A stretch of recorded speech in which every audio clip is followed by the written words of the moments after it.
Hello everyone, good morning. कैसे हैं आप सब। आज की इस वीडियो लेक्चर में हम लोग पढ़ेंगे विलियम वर्ड्सवर्थ की पोएम्स जिसका नाम है लूसी पोएम्स। ये 5 छोटी छोटी कविताएं हैं जो विलियम वर्ड्सवर्थ ने लिखी थी और ये कविताएं जो हैं 1798 से 1801 के बीच लिखी गई हैं और लिरिकल बैलेड में ये पब्लिश हुई हैं। ये जो कविताएं केवल वर्ड्सवर्थ ने लिखी हैं, बट लूसी पोएम्स ये जो नाम है ये वर्ड्सवर्थ ने नहीं दिया है, इतना आप ध्यान रखेंगे।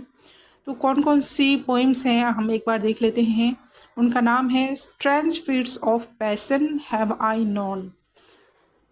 नेक्स्ट है she dwelt among the untrodden ways, I travelled among unknown men, 3 years she grew in sun and sour, a slumber did my spirit still। तो ये सारी कविताएं हैं और किसके बारे में ये कविताएं लिखी गई हैं। एक लड़की लूसी के बारे में जो बहुत शांत और प्यारी थी।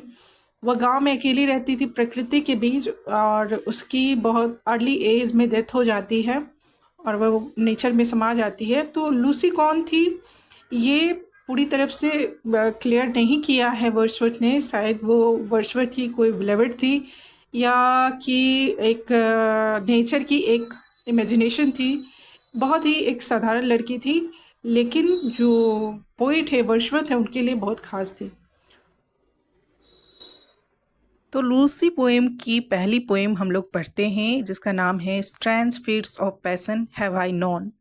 तो ये पोम जो है वो 7 स्टैंजा में लिखी गई है और इस स्टैंजा में 4 लाइन्स है जो कि क्वेट्रन कहे जाते हैं। तो टोटल 28 लाइन्स की ये पोम है।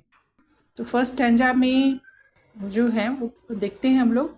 Strange fits of passion have I known, अजीब तरह के भावनाओं के दौरे मुझे आए हैं, है ना।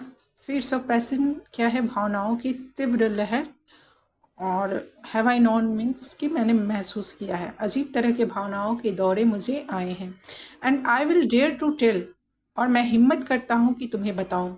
But in the lover's ear alone, पर यह बात सिर्फ एक प्रेमी के कान में कही जा सकती है। व्हाट वंस टू मी विफेल, है ना, जो एक बार मेरे साथ घटा। विफेल मीन्स कि घटित हुआ। तो यहाँ पे पोइट कहता है कि उसे कई बार अजीब भावनाओं ने घेरा है। वह यह बात किसी आम इंसान को नहीं बल्कि सिर्फ किसी सच्चे प्रेमी को ही बता सकता है, क्योंकि यह बहुत निजी और भावुक अनुभव है ना। कवि को कुछ अजीब अजीब अनुभव होता है, अजीब अजीब भावनाएं आती हैं, लेकिन वो सबको नहीं बताना चाहता, किसी सच्चे प्रेमी को बताना चाहता है। स्ट्रैंजा 2 में कहते हैं when she I love look every day, जब वह लड़की जिसे मैं प्यार करता हूँ हर दिन मुझे दिखती थी। फ्रेश एज अ रोज इन जून, वह जून महीने के गुलाब की तरह ताज़ा और सुंदर लगती थी। टू हर कॉटेज बेंट माई वे, मैं उसके घर की ओर झुका हुआ रास्ता तय करता था। बीनीथ एन इवनिंग मून, और यह सब होता था शाम की चांदनी में, है ना।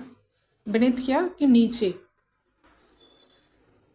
कवि कहता है कि जिस लड़की से वह प्यार करता है वह हर दिन उसे बहुत सुंदर और ताजी लगती थी। कवि हर समय उसके घर की ओर चुपचाप चलता था जब चांदनी फैली होती थी। स्टैंजा 3 कहते हैं कि upon the moon I fix my eye, मैंने अपनी नज़र चांद पर जमाई हुई थी। ऑल ओवर द वाइड ले, और वह चांद दूर दूर तक फैले मैदान पर चमक रहा था। ले मीन्स कि घास का मैदान। With quickening pace my horse drew high, मेरा घोड़ा तेजी से आगे बढ़ रहा था। Those paths so dear to me, उन रास्तों की ओर जो मेरे लिए बहुत प्यारे थे। कभी चांद की ओर दिखता हुआ अपने घोड़े पर सवार है और वह तेजी से उस लड़की के घर की ओर बढ़ता जा रहा है। वह रास्ता उसके लिए बहुत खास है क्योंकि वह वहाँ अपनी प्यारी लूसी से मिलने जा रहा है। And now we reach the orchard plot, अब हम उस बगीचे के पास पहुँच चुके हैं। And as we climb the hill, और जब हम पहाड़ी पर चढ़े, the sinking moon to Lucy's cot, है ना, तो चांद धीरे धीरे लूसी के घर की ओर झुकता गया। सिंकिंग मून मीन्स अस्त होता चांद। Came near and nearer still, और वह चांद लूसी के घर और भी करीब आता गया, है ना। जब कभी पहाड़ी की ओर बढ़ता है तो उसे लगता है कि चांद जैसे लूसी के घर की ओर झुकता जा रहा है। यह एक बहुत सुंदर और शांत माहौल है। स्टैंजा 5 कहता है, इन वन ऑफ दो स्वीट ड्रीम्स आई स्लेप्ट, मैं एक प्यारे से सपने में खो गया था। काइंड नेचर जेंटलेस्ट मून, जो कि प्रकृति का सबसे प्यारा तोहफा था। And all the while my eyes I kept, और उस दौरान मेरी आंखें लगातार टिकी हुई थी। ऑल द वाइल मीन्स कि पूरे समय, है ना। ऑन द डिसेंडिंग मून, उस चांद पर जो नीचे जा रहा था। कभी कहता है कि वह अपने सपनों में खोया हुआ था। वह सपने और प्यार प्रकृति का एक सुंदर उपहार है। उसकी आंखें अब भी चांद पर टिकी हुई थी, जो नीचे झुकता जा रहा था। स्टेंजा 6 कहता है कि आई सा हर रूटेड टू द स्पॉट, मैंने कल्पना की कि वह लूसी जो है वह वही एक जगह स्थिर खड़ी है। रूटेड यहाँ बोल रहा है कि जड़ की तरह स्थिर खड़ा होना। And then I feared for what might be, और तभी मुझे डर लगने लगा कि कहीं कुछ बुरा ना हो गया हो। The thought of Lucy death, Lucy की मौत का ख्याल, सडनली केम टू मी, अचानक मेरे मन में आया। तो अंत में कवि को अचानक ऐसा महसूस होता है कि शायद लूसी मर गई है। उसे बिना किसी कारण डर लगने लगता है, और यह दिखाता है कि वह लूसी से कितना गहरा प्यार करता है। तो ये जो कविता है, एक जो लवर है उसकी गहरी भावना और अचानक आए डर को दिखाती है कि कहीं उसकी प्यारी लूसी की मौत ना हो गई हो। पोम की लास्ट स्टैंजा है, What fond and wayward thoughts will slide into a lover's head, प्रेमी के मन में कैसे कैसे भावुक और अनियंत्रित विचार चुपचाप आ जाते हैं। ओ mercy to myself, I cried, हे भगवान, मैंने खुद से चौंक कर कहा। इफ लूसी शुड डेड, अगर लूसी मर चुकी हो तो। यह अचानक डरावना विचार मन में आया। तो पोम यहाँ पे एक मेलनकलिक टोन के साथ एंड हो जाती है। लूसी पोएम का नेक्स्ट जो पोएम है उसको भी हम लोग देखते हैं क्या है। इसका टाइटल है she dwelt among the untrodden ways. इसमें 3 स्टैंजा हैं और ईच स्टैंजा में 4 लाइन्स हैं। तो स्टैंजा 1 देखते हैं। She dwelt among the untrodden ways, वह ऐसे रास्तों के पास रहती थी जहाँ कोई नहीं जाता था, है ना। अनट्रोडन मीन्स कि जहाँ कोई नहीं चलता, ड्वेल्ट मीन्स कि रहती थी। तो लूसी एक ऐसी लड़की थी जहाँ जो अकेली थी और अनदेखी जगह पे रहती थी जहाँ कोई जाता नहीं था। Beside the springs of Dove, वह डोव नाम की नदी के झरनों के पास रहती थी। A maid whom there were none to praise, वह एक यहूदी थी जिसकी तारीफ करने वाला कोई नहीं था। And very few to love, जिसे बहुत ही कम लोगों ने चाहा ना। लूसी अकेली रहती थी, शायद किसी ने उसे कभी प्यार ही नहीं किया। स्टैंजा 2 क्या कहता है, अ वायलेट बाय अ मॉसी स्टोन, वह काई लगे पत्थर के पास उगे हुए वायलेट फूल जैसी थी। वायलेट यहाँ पे क्या कह रहा है, बैगनी फूल, और मौसी काई से ढका हुआ। तो यहाँ पे लूसी की तुलना एक सुंदर लेकिन छिपे हुए फूल से की गई है, जैसे वह फूल किसी को दिखे बिना खिला होता है। Half hidden from the eye, जो आधा आंखों से छिपा हुआ था। Fair as a star when only one, वह एक चमकते तारे की तरह सुंदर थी जब आसमान में बस एक ही तारा होता है। It's shining in the sky, जो आकाश में चमक रहा होता है। तो कवि लूसी को एक अकेले चमकते तारे के समान मानता है, अकेली लेकिन अनमोल। स्टैंजा 3 में कहता है she lived unknown and few could know, वह अनजान रही और बहुत कम लोग ही उसे जान सके, है ना।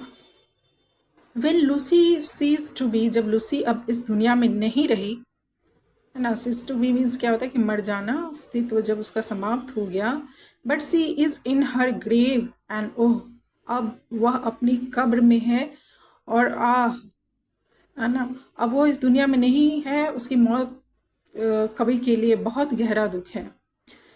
द डिफरेंस टू मी, लेकिन मेरे लिए यह बहुत बड़ा फर्क है।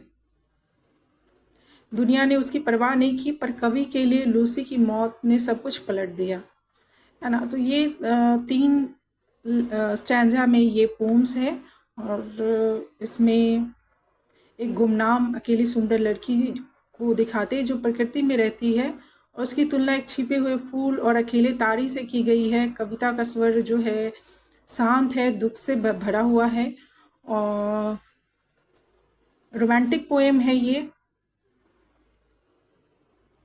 इस सीरीज की जो अगली पोएम है, लूसी पोएम की अगली पोएम है, जिसका नाम है I travelled among unknown main, है ना, और ये भी 4 स्टैंजा में लिखी हुई है। तो चलिए इसको पढ़ते हैं। स्टैंजा 1 शुरू करते हैं।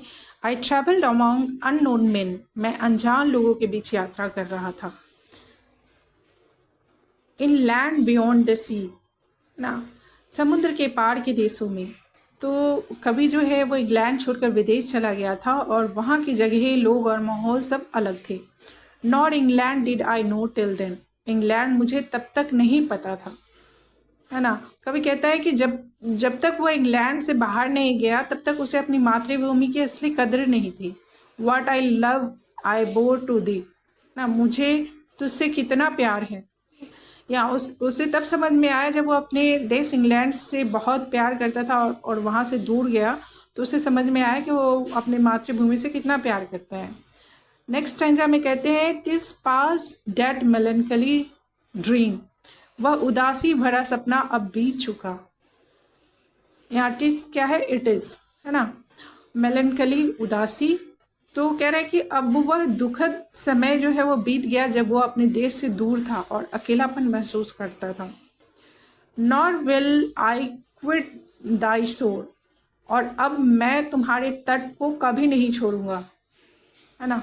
कभी अब इंग्लैंड को छोड़कर कहीं नहीं जाएगा, वो अपने देश से भावनात्मक रूप से जुड़ गया है। A second time for still I sin, दोबारा कभी नहीं, क्योंकि अब मुझे लगता है कि to love thee more and more, मैं तुझसे और भी ज़्यादा प्यार करता हूँ। Among thy mountains did I feel, तेरे पहाड़ों में मुझे ऐसा महसूस हुआ, the joy of my desire, जैसे मुझे अपनी चाहत की खुशी मिल गई हो। And see I cherish turn her will, और जिसे मैं प्यार करता था वह चरखा चला रही थी, है ना। लूसी की याद कवि के मन में उभरती है। वह एक साधारण मेहनती ग्रामीण लड़की थी, तो इस तरह से वो उससे याद करता है। बिसाइड एन इंग्लिश फायर, एक अंग्रेजी चूल्हे के पास, है ना। वो कहता है कि वो काम कर रही है, चरखा चला रही है एक अंग्रेजी चूल्हे के पास। कह रहा है, दाई मॉर्निंग्स सो दाई नाइट्स कंसील्ड, तेरे सुबहें दिखाती थी, तेरी रातें छुपा लेती थी, ना। लूसी कभी दिखती थी, कभी नहीं, जैसे उसका जीवन एक रहस्य था जो प्रकृति से जुड़ा हुआ था। The bowers where Lucy played, वो झाड़ियाँ और पेड़ जहाँ लूसी खेला करती थी, ना। आगे कहते थे, and thy two is the last green field, और वह अंतिम हरा मैदान भी तेरा ही है ना। इंग्लैंड को कहते हैं कि लूसी की कब्र भी इंग्लैंड की धरती में है, और वहीं आखिरी हरा मैदान। डेट लूसी आइज सर्वे, जिसे लूसी ने आखिरी बार देखा था। लूसी के मरने से पहले जिस जगह को देख रही थी वह भी इंग्लैंड की धरती ही थी, तो ये जो देश है वो हमेशा उससे जुड़ा रहेगा। तो इस कविता में वर्dsworth बताते हैं कि जब वो इंग्लैंड छोड़कर विदेश गए, तभी उन्हें असली समझ आई कि उनका देश और लूसी दोनों उनके लिए कितनी कीमती हैं। लूसी अब मर चुकी है, लेकिन उसका जीवन, प्रेम और स्मृति सब कुछ इंग्लैंड से जुड़ा हुआ। लूसी पोएम्स की जो बची हुई पोएम्स हैं उसको हम लोग नेक्स्ट वीडियो लेक्चर में पढ़ेंगे। तब तक के लिए गुड बाय, स्टे ब्लेस्ड।